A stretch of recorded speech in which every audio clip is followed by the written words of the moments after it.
Thanks for staying with us. Time now for Eye on Africa with me, Georgia Calvin-Smith. Tonight, 19 African countries are amongst 25 low-income nations to have 6 months of debt payments cancelled by the International Monetary Fund as part of the coronavirus fight back. Also in DR Congo, the Gombe community in Kinshasa has been isolated from other neighbourhoods. It's suspected of being the epicentre of cases in the country. And Senegalese volunteers do what they can to spread the word amongst communities about simple but effective things individuals can do that can slow down the spread of the COVID-19 disease. But first, 19 African countries are amongst 25 low-income nations to have 6 months of debt payments cancelled by the International Monetary Fund. The IMF approved the $500 million grant this week as part of efforts to help members tackle the COVID-19 pandemic. African countries in line for the relief include the Gambia, Liberia, Mozambique, Rwanda, Mali and Sierra Leone. The IMF fears that the pandemic may not recede in the second half of 2020, and worsening financial conditions could see global GDP fall by an extra 3% this year. The IMF has warned that it is important that governments keep channeling funding to vital emergency efforts. Flattening the spread of COVID-19 using lockdowns allows health systems to cope with this crisis, which then permits a resumption of economic activity. In this sense, there is no trade-off between saving lives and saving livelihoods. Countries should continue to generously support their health systems, perform widespread testing, and refrain from trade restrictions on medical supplies. Well, separately, the EU has donated €50 million to Nigeria, the continent's top economy. That's to boost its fight against coronavirus. Poorer communities in Lagos have been struggling to get by under a lockdown that was extended for another 2 weeks on Monday. Many there are desperate for more help from authorities as the scarcity of resources leads to a spike in crime. Vendors at this Lagos street market have been struggling to make ends meet since Nigeria's lockdown began 2 weeks ago. With few clients, little income and no savings to rely on, many are finding it difficult to feed themselves. Most times you see your neighbors coming out to ask you for food, if there's anything for them to eat. They are traders, so they sell every day to be able to survive. They don't have money saved one place or locked down somewhere. Despite these economic hardships, Muhammadu Buhari announced Monday that the lockdown would be extended for at least 2 more weeks.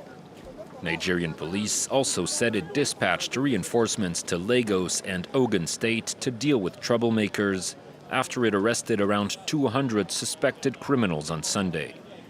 Lagos residents say they've witnessed a surge in crime and insecurity since the start of the lockdown and are beginning to fear for their lives. I was robbed while I was going home, so I was outside my house. But now the robbers break into people's home and rob because of coronavirus. I've been going to market since I was born. My mom is over 60. She's been selling these markets. She has never been robbed. Muhammadu Buhari also pledged a series of measures to help the most vulnerable, including distributing thousands of tons of food to the country's poorest households.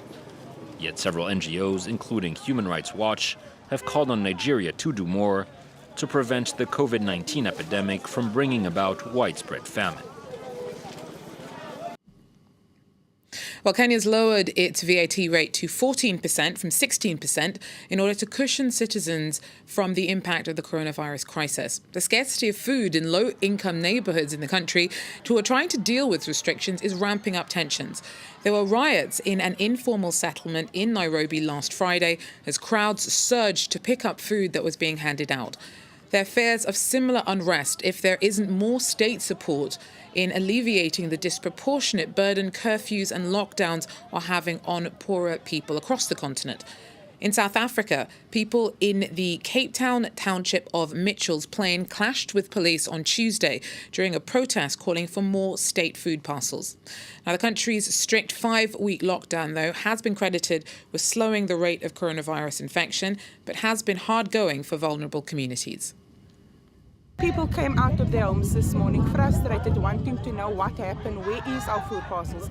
Because when we watch the news, we see stuff being distributed in different areas in our province, but not in Tafelsig, and the people is angry. This is not animals, this is hungry people. These people are looking just for food. Please, I don't think Ramaphosa is doing something good. Why not? Then we can rather die of coronavirus than to die in our homes of hunger. Look now at some news in brief. The last African country to allow football through the pandemic has suspended its league.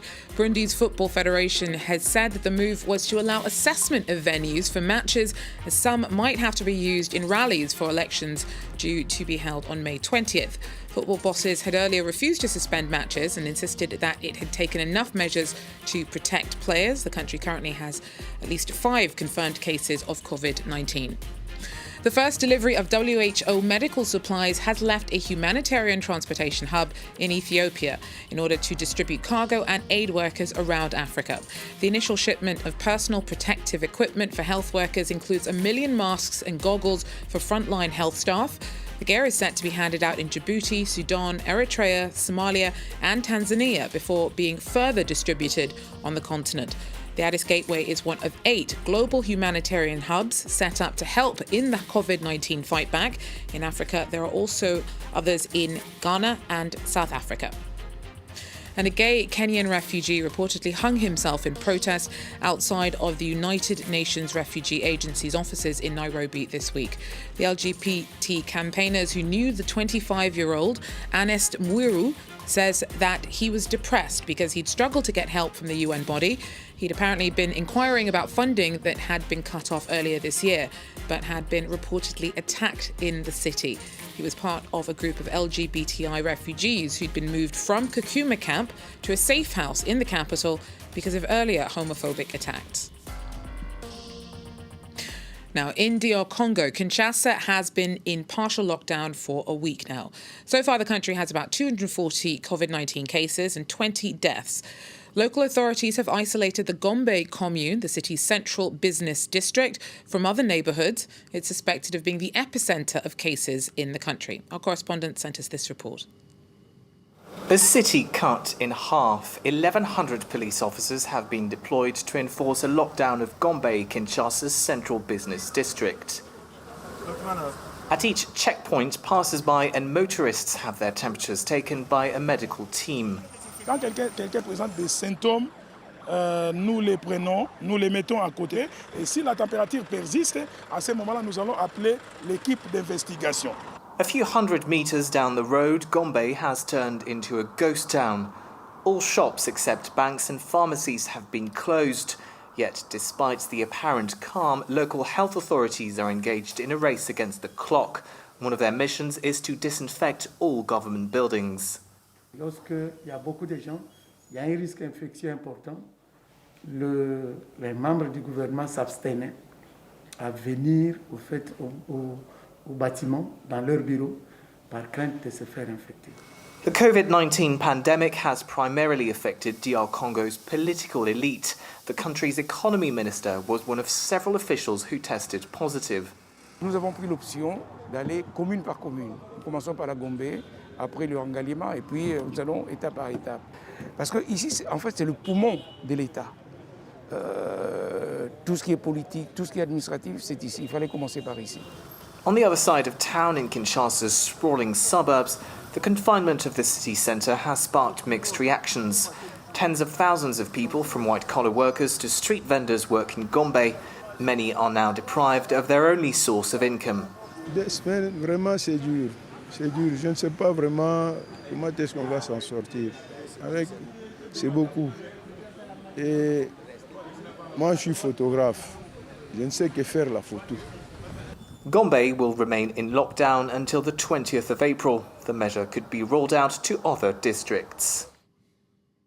Well, to Senegal now, where 299 cases of coronavirus have been confirmed, with 2 deaths. The country's schools and universities are closed and public gatherings have been banned. Meanwhile, volunteers are also doing what they can to spread the word about simple but effective things that people can do to slow down the spread of the disease. Our colleagues at the France 24 Observers Desk tell us more. Junior Diakate is a teacher in Dakar, the capital of Senegal. He helped found a group called the 100 Volunteers. They fan out across the nation, trying to get the right kind of information out about the coronavirus, basic sanitary information that can help stop infections. L'initiative des 100 volontaires a vu le jour au Sénégal à partir des réseaux sociaux. C'est à partir du 2 mars, les volontaires se sont déployés un peu partout au Sénégal pour sensibiliser sur le coronavirus et sur les mesures de prévention simples. Nous nous sommes rendus dans des écoles coraniques où des maîtres coraniques continuent à donner des cours malgré l'interdiction de l'État sénégalais. Et on a eu à sensibiliser ces maîtres coraniques sur le danger de rassembler ces enfants.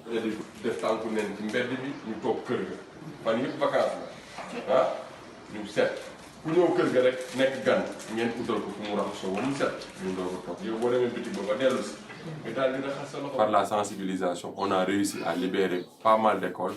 On se rend dans des quartiers pour installer des dispositifs de lavage à l'entrée et à la sortie de chaque ruelle.